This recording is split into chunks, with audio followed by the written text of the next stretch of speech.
doctor Enrique Borgo Bustamante, ¿cuál es la descripción, digamos así, libre, sin cortapisas, sin premisas previas en mi pregunta? ¿Cuál es la situación actual jurídico-político del país a partir de este suceso que estamos registrando en los medios de comunicación y que la ciudadanía está también presenciando?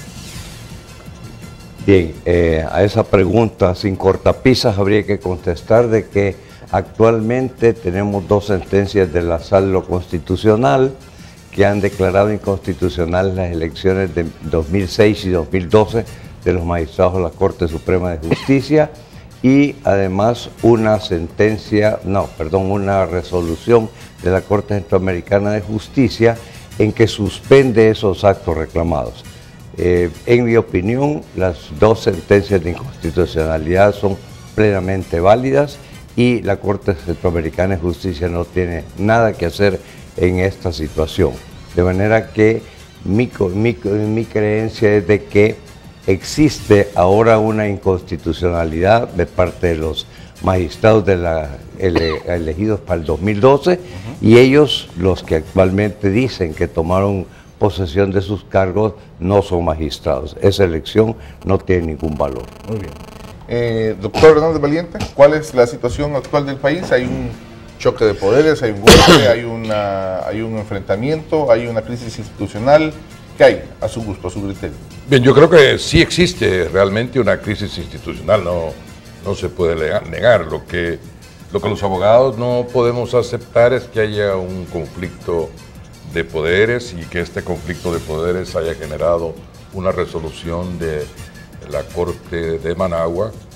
Se llama Corte Centroamericana de Justicia, pero que no es centroamericana porque solo está formada por 3 países de 8 que conforman el área centroamericana y del Caribe. Entonces, no es un tribunal federal, no es un tribunal que pueda resolver temas de constitucionalidad y sin embargo lo está haciendo, con lo cual está generando una confrontación con nuestro pensamiento jurídico nacional, constitucional, en donde nosotros no podemos aceptar que la Constitución pueda ser controlada por la Corte Centroamericana como se pretende hacer y como ya se anticipó que realmente se va a hacer a través de una sentencia que está siendo publicitada con un evento este mismo día en San Salvador. O sea, lo que usted está diciendo es que es bastante preveíble.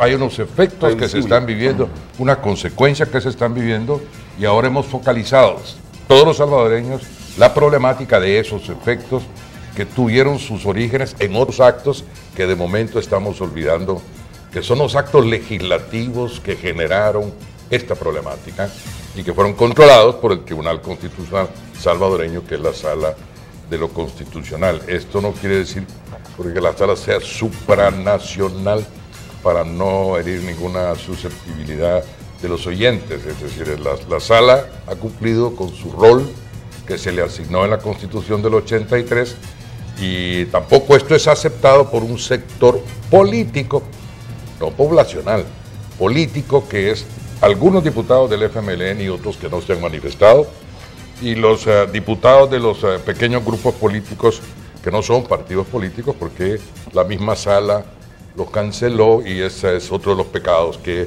le están pasando. Quedémonos hasta ahí. Me gustó lo que dijo el doctor, el orden en el que lo puso, porque eso me permite hacer una pregunta al doctor Bertrán Galindo. El doctor Hernández Valiente dice, esto es consecuencia de, quien ha provocado esto es la Asamblea. Yo le repregunto, doctor Bertrán Galindo, ¿en serio es la Asamblea Legislativa la que ha provocado esta situación o es la sala con su sentencia? No, yo creo que el que inicia el problema es el Congreso. ¿Por qué? Y hay que recordar que han habido cambios cualitativos en la sociedad salvadoreña. Uno de ellos es que la manifestación ciudadana ha sido cada vez más fuerte. Si nos vamos un poquito más atrás, venía mucha fuerza de muchos grupos de sociedad civil, óigase, fundaciones, organizaciones, tanques de pensamiento, insistiendo en la reforma política que nunca pasó. Todo este proceso arranca con aquella famosa sentencia de los diputados independientes que zamaqueó, para decirlo de una manera, zamaqueó lo que era el tapete político. eso empezó a generar un conflicto de los políticos con la judicialidad. Se hablaba, yo me recuerdo que con René también estuvimos en varias conferencias donde se decía la judicialización de la política, porque se estaba llevando al plano de la visión judicial cómo se debía o cuáles eran los límites del ejercicio de la política. Eso fue decantando, vino el tema de los partidos políticos, del PCN, el PDC, y ahora, cuando deciden hacer la elección después de pasadas las elecciones de marzo, es decir, ya definidas las nuevas mayorías, las nuevas fuerzas políticas, deciden usar la coyuntura de tener una correlación de fuerza gana FMLN para no tener que negociar con Arena. No obstante que la votación había reiterado otra vez la fuerza política que Arena tenía desde el inicio de la asamblea anterior, ¿verdad? Que fue la que se desarmó por el conflicto. Ese análisis político que usted está haciendo, así lo interpreto, ¿es competencia de la Sala de lo Constitucional? No, esa parte no, esa parte no. Lo que pasa es que si recuerda usted, hubo mucha oposición ciudadana sobre eso. Inclusive se publicaron carteles que decían defiende la Constitución, una asamblea, una elección, ese tipo de cosas.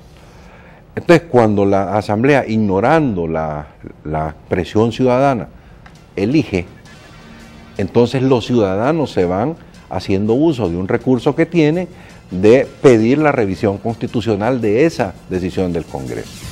Y ahí es donde realmente se plantea el conflicto. El conflicto no es entre la sala con el Congreso. El conflicto es entre un grupo de ciudadanos molestos que van y recurren a la sala contra el Congreso. Entonces, ese conflicto todavía subsiste, pero creo que se ha mal planteado. Es decir, frente a lo que estamos jurídicamente es hacer una sentencia dada y no cumplida. Eso es un tema jurídico. Pero el conflicto político no está allí. El conflicto político está entre un grupo de ciudadanos que se manifestó contra la decisión del Congreso y la resolución que consiguieron en la sala contra ese Congreso. Entonces, ese es el verdadero conflicto.